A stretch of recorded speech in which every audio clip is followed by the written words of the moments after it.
En transition vers l'Arctique, avec une approche à la fois, vous allez voir, qui est scientifique, mais aussi où participent beaucoup les sciences humaines, puisque moi je suis archéologue de formation, et je suis paléo-environnementaliste.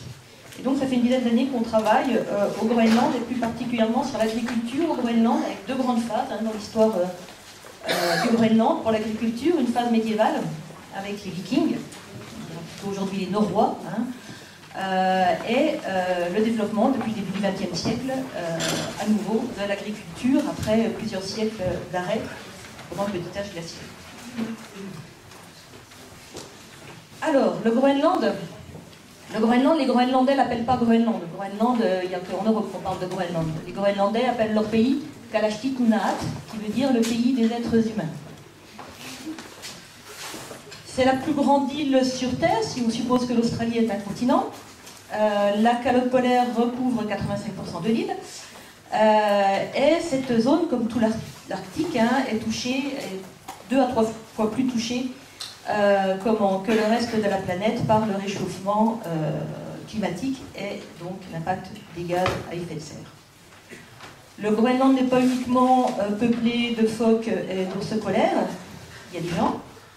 Alors, le climat est aussi caractérisé par une très forte variabilité. Il fait froid, ok, mais ça peut être très variable d'une année à l'autre, on le verra, qu'on soit en contexte de réchauffement ou de refroidissement climatique. C'est lié à un phénomène climatique qui s'appelle l'oscillation nord-atlantique. Et donc, il y a des habitants, 56 000, peut-être même 58 000 aujourd'hui, qui vivent au Groenland. Le Groenland est actuellement sous protectorat danois. Et le Groenland, je vous le rappelle, veut dire le pays vert. Greenland, en anglais. Qu'est-ce qu'il a de vert? On va voir que ça peut être vert. Alors on va voir aussi que le mot Groenland, ça vient des Vikings, et c'est un petit peu une arnaque. Alors, quand même, juste pour dire, les Vikings n'ont pas été les premiers au Groenland.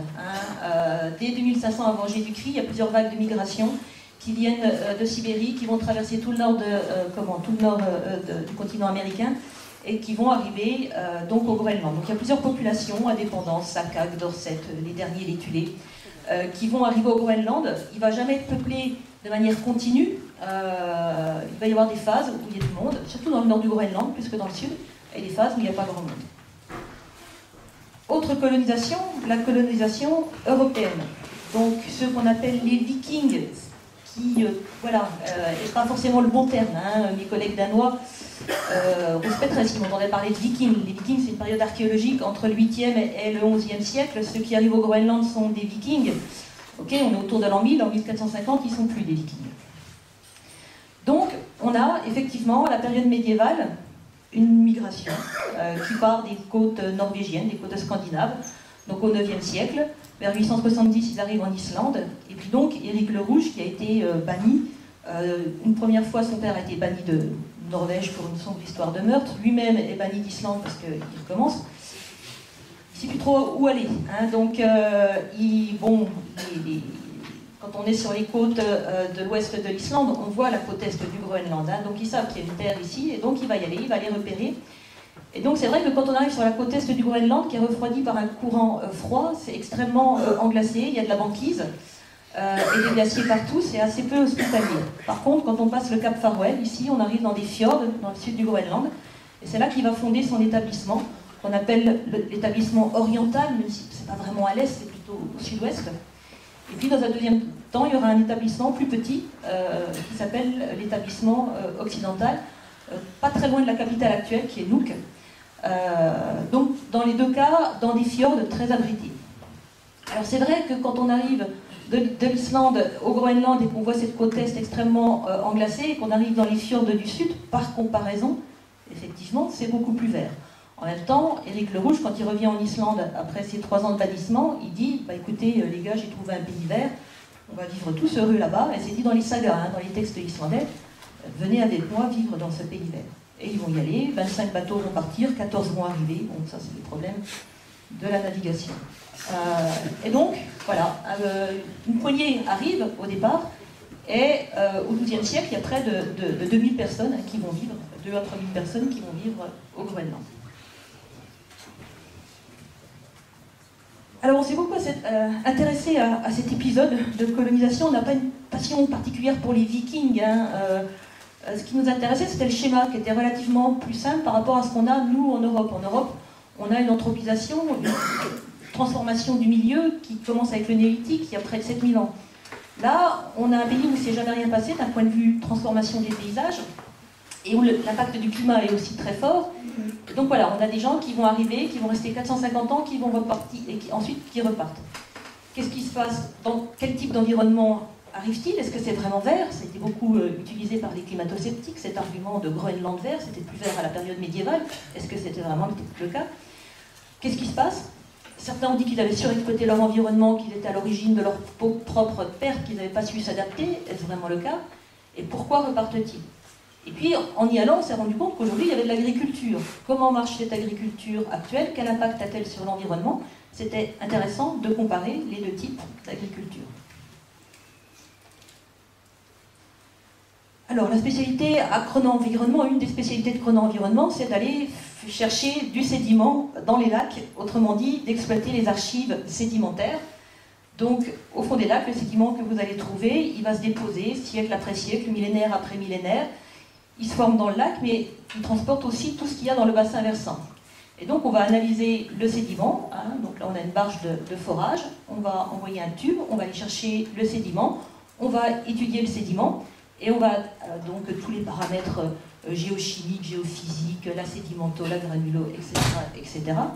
Et puis, on va aussi étudier tout ce qu'on trouve dans le sédiment, les petits grains de pollen. Moi, je suis palynologue, donc je vais étudier les grains de pollen, reconstituer la végétation, d'autres micro-restes comme les spores de champignons, les algues. Cette bestiole horrible est un chironome, qui est un petit moustique, mais à l'état larvaire, et donc qui donne de bonnes indications sur l'écologie du lac. Donc on va croiser tous ces paramètres, ce qu'on appelle des proxys, pour reconstituer l'histoire de l'environnement d'un lac. Et puis on croise avec d'autres disciplines. Donc on a le paléenvironnement, on va utiliser beaucoup les travaux des archéologues qui ont beaucoup prospecté, les sites archéologiques vikings qui les ont fouillés, et donc ça c'est source de beaucoup d'informations très utiles pour nous. Évidemment, on travaille avec les physiciens du climat, ceux qui travaillent directement dans la calotte polaire, qui font des forages dans les glaces et qui reconstituent les températures, les géographes qui travaillent sur les sols, les moraines, les glaciers, tout ce qui est histoire et récits d'expédition, notamment les documents historiques. L'anthropologie sociale, c'est-à-dire l'approche ethnographique. Quand on travaille sur les périodes récentes, il y a des gens qui sont là au premier... qui sont là, qui sont les premiers spectateurs du changement climatique et de l'évolution des pratiques. Donc c'est assez intéressant aussi de croiser nous ce qu'on trouve et eux comment ils le perçoivent. Et puis la psychologie environnementale qui étudie plus particulièrement la perception, notamment la perception du changement climatique. Alors voilà à quoi ressemble le sud du Groenland. Voilà, le Groenland, donc là on est dans les fjords du sud du Groenland. Vous voyez que c'est une zone très découpée de fjords qui font une centaine de kilomètres de profondeur. Vous avez la calotte polaire en blanc au fond. Et donc tous les petits points rouges que vous voulez, c'est tous les sites vikings qui ont été cartographiés par les archéologues. Donc il y en a pas mal. Là voilà un exemple, une église, ils sont souvent assez bien conservés, c'est l'église de Valsay. Donc la plupart sont des fermes, mais pas que. Et puis en vert, les petits triangles verts sont les fermes modernes. Il y en a moins, mais souvent elles sont à l'exact endroit, à la même place que les sites archéologiques vikings. Alors voilà un lac sur lequel on a plus particulièrement travaillé. On est ici là, à Igaliku. Igaliku était une ville importante pendant la période médiévale. C'était vraiment le grand centre du peuplement où résidait l'évêque. Donc les Vikings, ce n'est pas des gens perdus au milieu de l'Atlantique Nord. Il y a un évêque, on leur envoie un évêque. Ce qui veut dire que c'est une population qui garde ses liens avec leur roi. Et donc, Igaliku, qui était l'ancienne Gardar, se trouve là. Et à proximité, on a ce lac qui nous avait paru tout à fait intéressant pour y faire un forage. On avait le bon lac, les bonnes archives aussi historiques, archéologiques. Et donc, tout était réuni pour travailler sur ce lac. Alors, je reviens aux Vikings. J'ai dit qu'ils arrivaient un peu vers l'an 1000, à peine avant l'an 1000. Ils vont développer une économie qui est principalement pastorale. Pour faire du blé au Groenland, c'est quand même à peine froid.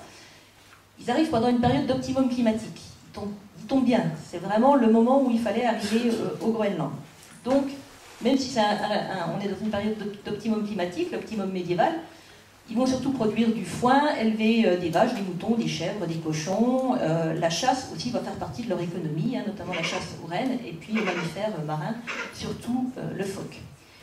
Et donc ça va durer quelques siècles, vers 1450, c'est abandonné.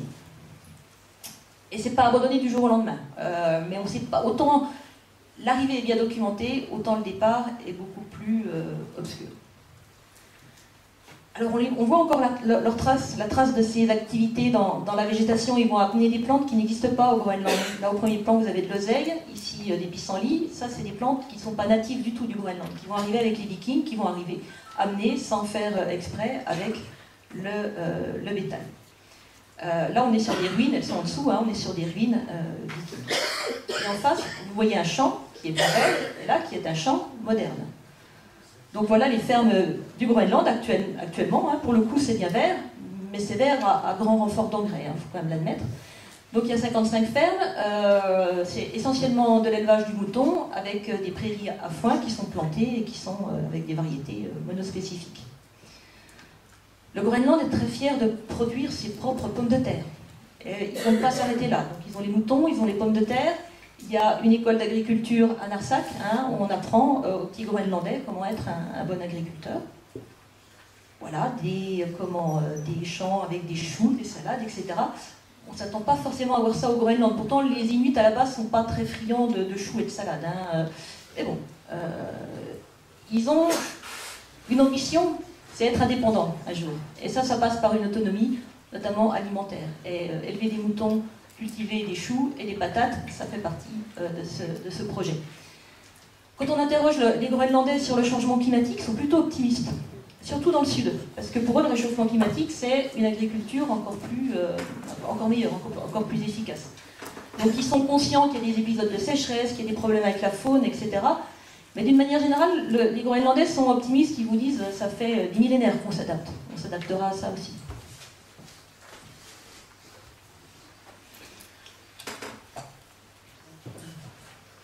Ils veulent même planter des forêts. Petit essai de plantation de forêt. Hein. Bon, il y a beaucoup de vent au Groenland. Hein. Il y a des vents catabactiques qui arrivent de la calotte polaire. C'est quand même pas gagné. Mais il y a eu déjà des études de modélisation. D'ici quelques années, on pourra planter des forêts au Groenland. Un très bon paramètre climatique au Groenland, le mouton. Une courbe de l'évolution de la population de moutons, donc depuis les années 1920. Vous voyez que très rapidement, le nombre de moutons est monté très haut, jusqu'à atteindre 30 000, 40 000, et on voit certaines années des chutes brutales. Ces chutes brutales, elles sont dues à des hivers extrêmement froids. Ok, depuis le début du XXe siècle, on est dans une phase de réchauffement climatique, mais c'était pareil pour la période viking, hein, il y a une irrégularité qui fait que des fois, il y a des hivers très froids, surtout des printemps très tardifs. Et qu'est-ce qui s'est passé? Eh bien, les moutons sont morts de faim. Donc depuis, on a changé un petit peu la manière de faire. Ça passe par la mécanisation. On va étendre les surfaces qu'on va planter en foin. Ça passe par l'usage intensif d'engrais, d'une manière peut-être qu'on n'oserait plus faire en Europe. Hein, le problème, c'est que quand vous avez un sac d'engrais dont vous ne savez pas quoi faire, ou un tracteur mort, ou un motoneige mort, il n'y a pas les poubelles qui vont passer pour vous prendre. Donc ça finit derrière la ferme. Là, vous voyez des sacs d'engrais éventrés, avec tout ça qui part avec la pluie dans le lac qui est derrière. Là, la belle petite ceinture verte, là, elle n'est pas naturelle. Hein. Donc voilà, impact quand même assez important sur l'écosystème de cette agriculture. Alors, revenons à Igaliku. À Igaliku, donc, nous avions fait un forage dans ce lac, je vous le rappelle. Voilà ce qu'on appelle un modèle d'âge. Un modèle d'âge, nos sédiments, on va les dater à l'aide du radiocarbone. Ça, c'est la grenouille qui me prévient, j'ai bien de... Voilà, ok. Qui me parle, c'est la grenouille qui me parle. Ok, qui me dit de me dépêcher. Ok, donc là, on a un modèle d'âge. En fait, on va utiliser le radiocarbone, on va dater des vestiges organiques pour avoir une chronologie de notre séquence sédimentaire. Le radiocarbone, le plomb 210 et aussi le césium. Les pics de césium sont dus aux essais atomiques. On n'a pas de Tchernobyl au Groenland, mais on a les essais atomiques atmosphériques des années 60. Donc ça nous permet de nous recaler précisément. Et donc voilà la petite figure qui va vous paraître un peu austère, vue comme ça, mais vous allez voir qu'elle est assez simple à comprendre et qui synthétise un peu tous nos travaux. Vous avez une petite courbe qui représente, donc on est entre 500 et 2000 après Jésus-Christ. Ici, vous avez l'érosion des sols. Ici, vous avez les grands événements historiques, la colonisation, l'arrivée du premier évêque, le dernier et l'abandon.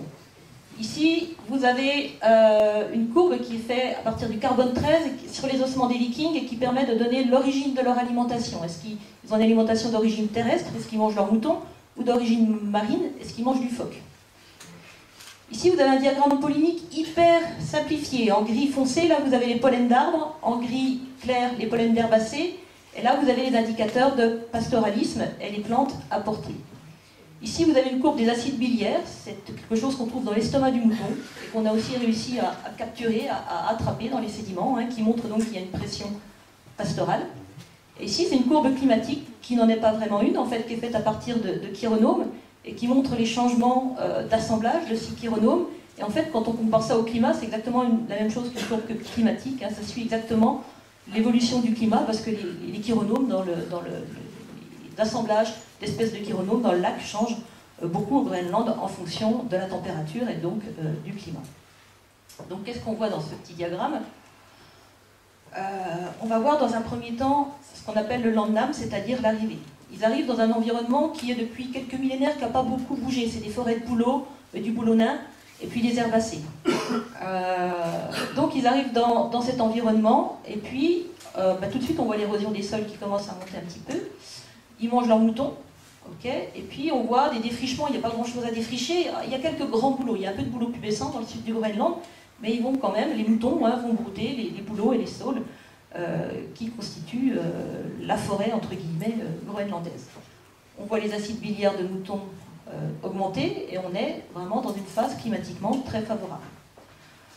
Ensuite, vous avez une période, de stabilisation de ces impacts, d'accroissement et de stabilisation, où on voit vraiment, c'est là qu'on a le pic d'érosion, c'est là qu'on a le plus de pression pastorale. Le climat est toujours clément, pour peu qu'il soit clément au Groenland.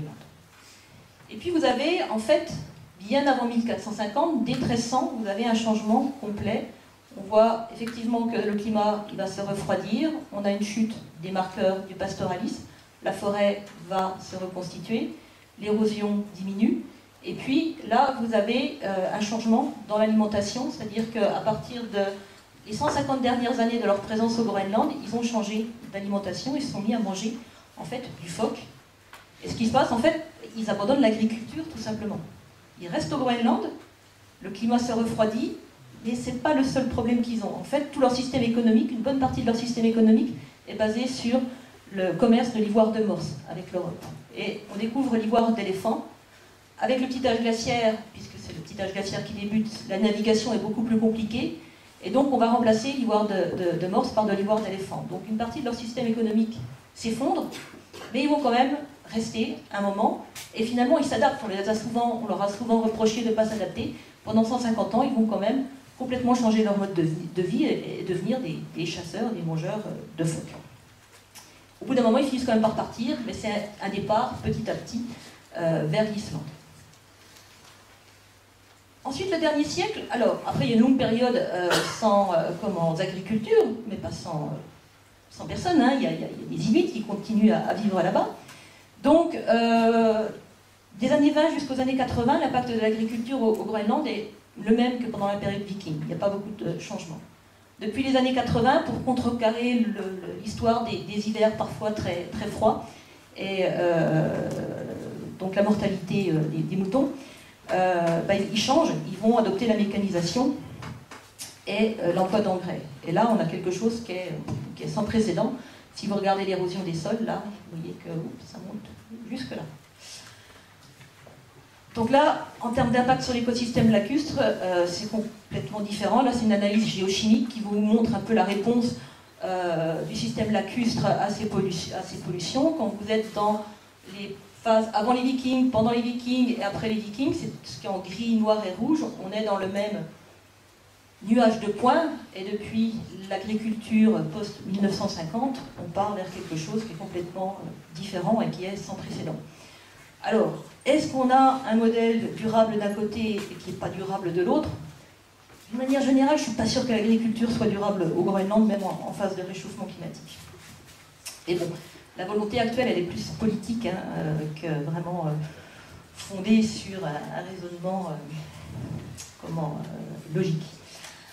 Alors, nos agriculteurs médiévaux, nos vikings, ils ont amené des herbivores domestiques, des insectes, des plantes non indigènes. L'impact médiéval, finalement, il est assez faible. Légère érosion, défrichement. Une résilience qui est un peu incomplète parce que les plantes qu'ils ont apportées vont se maintenir dans l'environnement. Et puis, en fait, ils vont très bien s'adapter au refroidissement climatique, en changeant d'alimentation, de mode de vie. Même s'ils finissent quand même par repartir. Les apports modernes, c'est à peu près les mêmes. Et à partir des années 50, on ajoute la mécanisation et les engrais. Et donc, comme je l'ai dit, depuis les années 80, cet impact, il est absolument sans précédent. Très localisé, certes, mais sans précédent. Alors, c'est assez difficile après de dire à la population, ce que vous faites, c'est pas bien. Ça, c'est assez compliqué parce qu'ils le prennent relativement mal.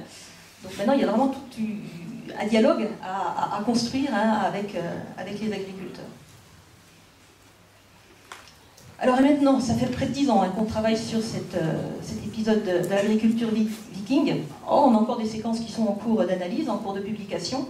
Notamment, on a retrouvé des épisodes de feu dans le sud du Groenland. C'est bien un endroit où on ne s'attend pas à ce qu'il y ait eu du feu, c'est au Groenland. On s'y est intéressé parce que l'année dernière, ça a brûlé dans le secteur de Kangerlussuaq, sur la côte ouest, et puis dans le sud du Groenland, on a retrouvé dans nos séquences sédimentaires, pas toutes, mais dans certaines, on a vraiment des épisodes de feu qui sont certainement climatiques. Donc on est en train d'approfondir la question. Et puis, on a un programme qui a débuté cette année, et on étend un peu notre problématique des interactions entre l'homme et l'environnement et l'adaptation au climat aux sociétés tuléennes et inuites, donc les Tulés étant les ancêtres des Inuits actuels. Et donc on travaille sur la côte est du Groenland, que vous voyez là, et qui est beaucoup moins verte pour le coup que le sud du Groenland, et également sur la côte du Labrador. Et si cette histoire des Vikings vous intéresse, vous pouvez aller chercher sur YouTube un documentaire qu'on avait tourné avec Arte l'année dernière, qui dure 20 minutes, si vous n'avez pas grand-chose à faire ce week-end. Je vous le conseille. Voilà, je vous remercie.